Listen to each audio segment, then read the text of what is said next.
I love this time of year. Holiday cookie baking, candy making, it's my favorite time of year. You know, I always make my traditional Christmas cookies, but I always like to have something that's a little bit quick to make if I need something at the last minute to kind of fill out a cookie platter.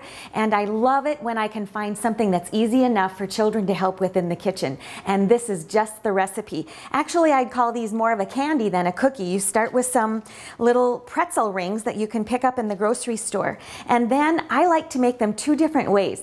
First, I like to take these little kisses that are called hugs. The most difficult part of this recipe is just unwrapping all these little candies. And I put a little hug in the middle of each of these little pretzel rings. And with some, I like to use these chocolate-covered caramels that are called Rolo candies. And those also, whoop, that one's not quite round. Sometimes these little candies don't fit into the pretzels if they're not round. Some are a little bit elongated. So I just put those right inside the rings. Now my oven is preheated to 250 degrees. So when I have all of these filled, I'll pop them into the oven for just 5 minutes. That's all it takes for the candies to get nice and soft.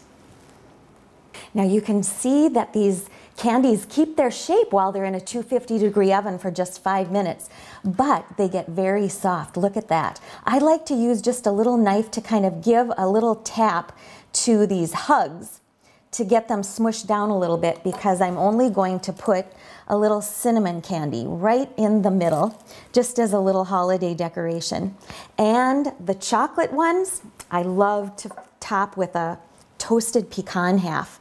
And I just toast the pecans ahead of time in a 350-degree oven for 6 to 8 minutes. And these make delicious little candies.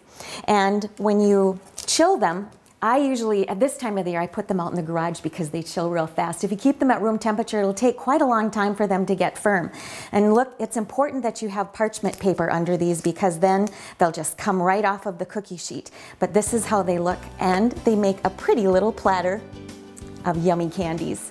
The recipe will be on our website. I'm Sue Doden, and I'm all about food.